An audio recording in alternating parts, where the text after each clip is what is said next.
Look, guys, I don't want any trouble.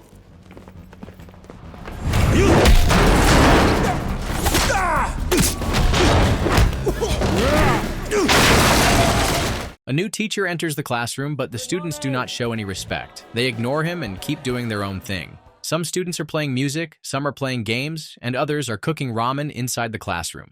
Henry tries to get their attention, but they act as if he is invisible. He decides to be creative and begins giving advice about their activities. He warns the student cooking ramen that using all the spices will raise blood pressure due to the high sodium. Yes. He then helps the student with the ukulele by tuning it to the perfect pitch. Next, he tells the student playing video games to be careful about the radiation coming from the phone. After getting their attention, Henry writes his name and phone number on the board. Suddenly, one student prank calls him, and when he turns around, everyone holds up their phones, so he can't figure out who the culprit is. The students then return to their activities, ignoring Henry again. Henry gets angry. He then picks up a rubber band, wraps it around his finger, and makes a makeshift slingshot. He uses a piece of chalk to fire at the sprinkler, causing the students to get wet. However, Henry is holding an umbrella, and he welcomes them to his classroom. After class, a group of the worst students gather in the sports equipment storage room to smoke. Another group of rich and successful students, who are also on the basketball team, enters the room and starts mocking the others for their poor background in academics. Later, during a basketball game, Jack and his team watch closely. Jack sees his crush Jen in the crowd, but learns that the basketball captain, Jake, is interested in her. Jack quickly finishes his soda and throws the bottle onto the court, causing the captain to fall. Jack and his group laugh, but they are soon given detention by the English teacher, Ms. Liang. She asks them to come write the school rules later. However, Jack pranks her too by putting a bug in his exercise book, making a mess of all the students' papers. The next day, the group decides to prank Henry to get back at him for what he did to them yesterday. They set up a bucket of water above the door and prepare their cameras to catch the moment. When Henry opens the door, he senses the bucket and quickly hits it. The bucket flies straight at Jack, turning the prank on them. Henry then calls their prank cheap, humiliating them even further. But how does a teacher aim perfectly at a sprinkler and have such good reflexes? Well, Henry is not your typical teacher. Before becoming a teacher, he served as a U.S. Marine and carried out high-risk missions around the world. When Henry first arrived at the school, the principal, Patrick, did not want to accept him because he had no teaching experience and the school had many troubled students. However, after reading a recommendation letter from a high-ranking education officer, Patrick agrees to hire him but warns him that his classroom has the worst students in the school. Later, Henry tells the students that if they want to leave his class early, they must answer a question. He asks Jack for a pack of cigarettes, revealing that he knows some of them smoke, and starts questioning the class. At first, the students think he is joking, but one student, Gordon, answers all the components of a cigarette and gets permission to leave. The whole class becomes involved in a discussion about cigarettes and the dangers of smoking. Henry tells them that the 6 largest tobacco companies in the world are worth $35 billion US, and every cigarette they smoke takes 14 minutes off their lives. The class is shocked by this fact. Henry's teaching method is working as he trains them to think critically and judge everything for themselves. Meanwhile, Patrick sits with the government board, who are frustrated because almost none of the students at this school are getting into universities. If this issue continues this year, they will cut the school's funding and the school will be closed. Next, in the school cafeteria, a fight breaks out between Jack's group and the basketball team after one of Jack's friends is tripped. Food is thrown everywhere, and punches fly. After hearing about the fight, Patrick decides to expel all of Jack's group. However, Henry rushes over and convinces him to give them another chance. When Henry arrives to inform the students, Jack is already fighting with Jake, so Henry has to step in. Jack is upset because only his group is getting expelled despite everyone being involved in the fight. He feels that it is because they are poor and academically weak. However, Henry tells him that the school is giving them one last chance, but they need to prove they can change. That night, Henry decides to work with the 5 students and help them change their lives. He goes through their files and reads about their backgrounds. Gordon, who has a Pakistani background, faces racial abuse wherever he goes. To cope, he hides behind playing the ukulele and dreams of becoming a musician. Gladys is rejected because she is a girl. Her father always wanted a son, so to gain his acceptance, she cut her hair short and started playing with car toys. 5 years after she was born, her younger brother was born, and her father treats him like a prince. Gladys dreams of becoming a Formula One racer to make her father proud. Chris and Bruce are brothers. Their mother ran off with a rich man, leaving them with their alcoholic father. Chris escapes his harsh reality by gaming, while Bruce, who has ADHD, works hard to support his brother and dreams of moving out of their father's home one day.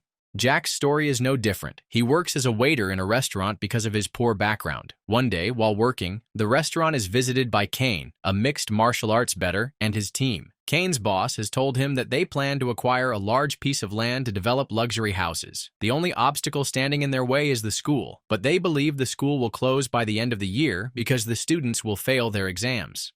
Jack then notices a beautiful golden lighter and tries to steal it from Kane. However, he is caught and beaten badly for his actions. But Kane sees Jack's ID and realizes he is a student. He then offers Jack a large sum of money and tells him he can work for him anytime.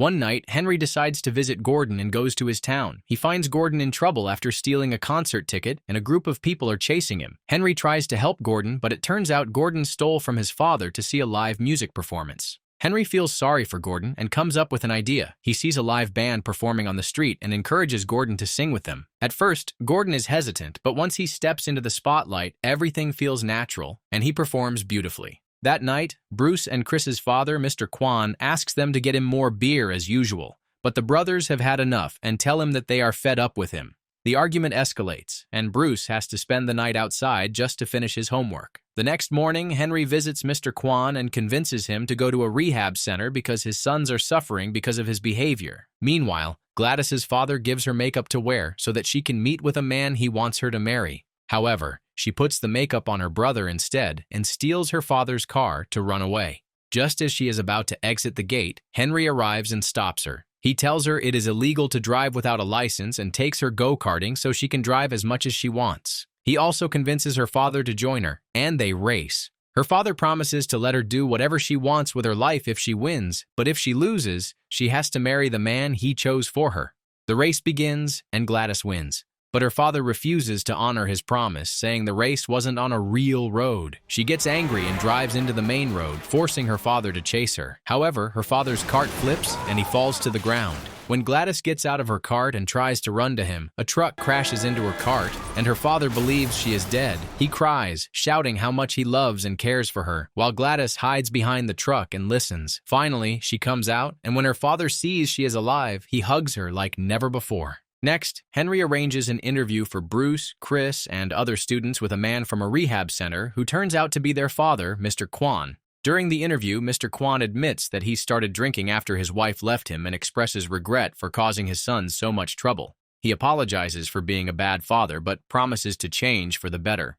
Afterward, they have dinner together, and Henry feels relieved after seeing the improvement. Meanwhile, Jack has started working for Kane and is making good money. That night, Kane asks him to drug an MMA fighter to ensure that Kane wins big money when the fighter loses. Later, Henry visits Jack's place and learns from his grandmother that his parents passed away in a traffic accident. She tells him that they are very poor and waiting for the government to give them a new flat. She also mentions Jack's new job, and Henry notices the drug Jack was handed the night before. In the locker room, Jack decides to follow Kane's plan and puts the drug into a plastic water bottle. Hey! However, he is caught and tries to explain that Kane told him to do it. They don't listen to him and beat him up. Afterward, they force him to drink all the water and lock him inside a locker. Henry arrives at the locker room and asks if anyone has seen Jack. They say Jack isn't there, but Jack screams from inside the locker. Henry quickly takes action, taking down everyone in his way.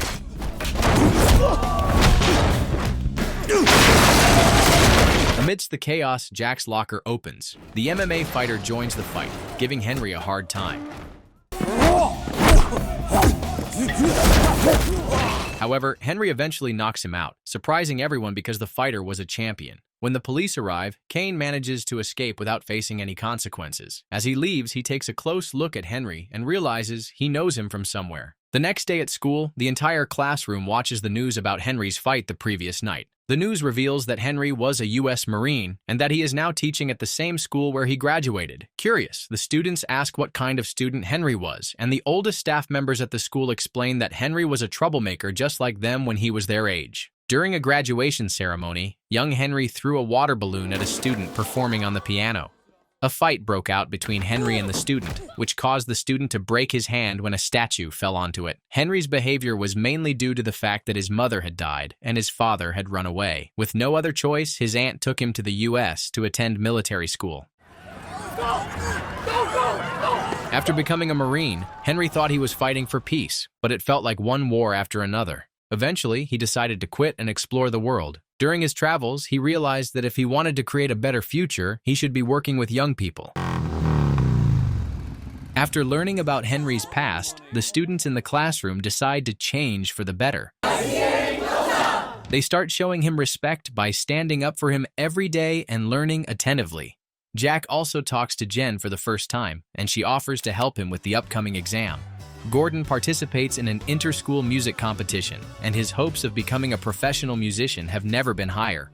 Henry and Ms. Liang also grow closer, hinting at a developing love relationship. However, things are not going well for Bruce. He secretly starts taking drugs due to everything happening around him. His grades fall behind, and he hides the results from his classmates. Henry notices Bruce's slipping grades and offers him after-class tutorials. Despite this, Bruce doesn't believe his situation will improve. One day, he skips class, claiming to be sick, and spends the entire day crying. Eventually, the pressure becomes too much, and he writes an apology note before jumping from the 6th floor. Miraculously, Bruce survives the fall but is critically injured. The media blames the school's educational system, and Henry is interviewed since Bruce was his student. The school board criticizes Henry's teaching methods, pointing out his involvement in the fight and lack of prior teaching experience. I don't think we should waste time discussing whether I'm a qualified teacher or not.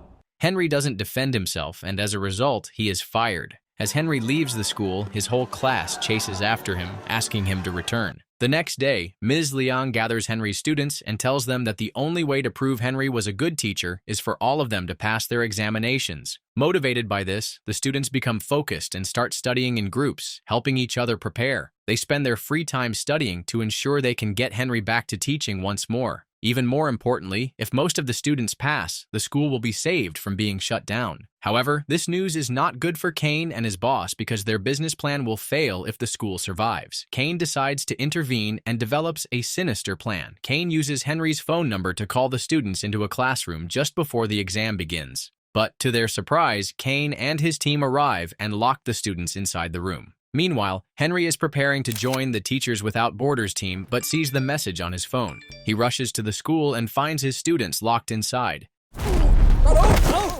Henry immediately begins taking down Kane's men one by one, allowing the students to escape and go to the examination hall. He continues to fight Kane's men until only Kane is left. Henry chases Kane down, catches him, and punches him. In a shocking twist, Kane reveals that he was the student performing the piano during graduation. He was also the Taekwondo first runner-up when Henry won first place and the piano concert champion back then. However, after their fight, Kane broke his hand and he stopped playing the piano. If it hadn't been for Henry, Kane would have had a bright career and wouldn't have ended up involved in gangs. Henry and Kane then trade punches in the middle of the classroom, knocking over desks and throwing chairs at each other. The fight stays evenly matched until Kane pulls out a knife and tries to kill Henry. Henry catches Kane's arm, twists the knife free, and holds it against Kane's neck, but instead of stabbing him, Henry stabs his own leg and throws the knife away. He tells Kane that he is sorry for everything and he can still change if he wants to. Meanwhile, the students rush to the examination hall and finally arrive before it starts. After some time, life improves for the 5 students. Gordon becomes a successful musician and his music is gaining attention on his online channel. Jack and his grandmother finally get the new house they had been waiting for. Gladys is given a new car, which she can drive once she passes her driving test. Bruce is released from the hospital and with the help of Chris and their father is learning to walk again.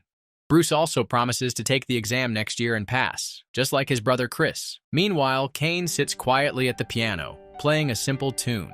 The music flows easily, showing that he's starting to reconnect with something he once enjoyed. Finally, the students' actions lead to the school being saved from closure and even receiving an additional 20% funding due to their excellent exam results. Henry returns to teaching in his classroom, which still receives the most challenging students. However, Henry doesn't give up. He continues using the same methods to help these new students improve, just as he did with the others.